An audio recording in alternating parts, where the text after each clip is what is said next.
জেলখানার কয়েদি হলেও ভাবখানা এখনো ভিআইপি। আদালতের কাঠগড়াকে বানালেন যেন ব্যক্তিগত অফিস। সাবেক সংসদ সদস্য হাজী সেলিম আবার আলোচনায়, তবে এবার অভিযোগের কেন্দ্রে তার একটি চিরকুট। সোমবার সকালে ঢাকার চিফ মেট্রোপলিটন ম্যাজিস্ট্রেট আদালতের কাঠগড়ায় তোলা হয় পুরান ঢাকার সাবেক সংসদ সদস্য হাজী সেলিমকে। কারাগার থেকে সঙ্গে এনেছিলেন একটি পত্রিকা, যার একটি অংশ কেটে রেখেছিলেন টেন্ডার বিজ্ঞপ্তি হিসেবে। কাঠগড়ায় দাঁড়িয়ে সেটা তুলে দেন আইনজীবীর হাতে। বাধা দিতে গেলে এক পুলিশ কর্মকর্তার প্রতি ক্ষুব্ধ হয়ে ওঠেন হাজী সেলিম।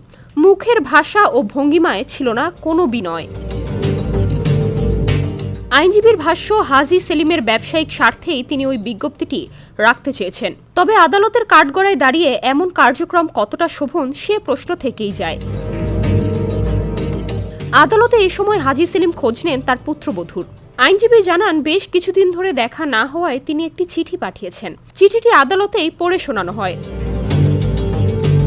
শুনানি শেষে শাহবাগ থানায় দায়ের করা একটি হত্যা মামলায় হাজী সেলিমকে গ্রেপ্তার দেখানোর আবেদন মঞ্জুর করেন বিচারক। পরে তাকে আবারও কারাগারে পাঠানো হয়।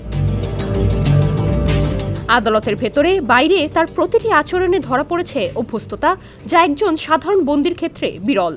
দণ্ডপ্রাপ্ত এই সাবেক সংসদ সদস্য আদালতের কাঠগড়ায় দাঁড়ালেও আচরণে তেমন অনুতাপের ছাপ দেখা যায়নি, বরং নিজের অবস্থান ও পরিচয়ের উপর ভর করেই যেন চালিয়ে যাচ্ছেন আগের স্বাভাবিক জীবন। কালার এক্সপার্ট, জর্জ স্যাপ এবং মাইল্ড অন হ্যান্ডস টেকনোলজি সমৃদ্ধ অরিক্স ক্রিস্টাল ওয়াশ আপনার লন্ড্রি এক্সপার্ট। এ বিষয়ে হাজী সেলিমের আইনজীবী প্রাণনাথ বলেন, আমার মক্কেল কারাগারে ডিভিশন পেয়েছেন, এজন্য তাকে পত্রিকা দেয়া হয়। গত 2 সেপ্টেম্বর পুরান ঢাকার বংশাল এলাকা থেকে হাজী সেলিমকে গ্রেপ্তার করা হয়। পরে তাকে বিভিন্ন মামলায় হেফাজতে নিয়ে জিজ্ঞাসাবাদ করে পুলিশ।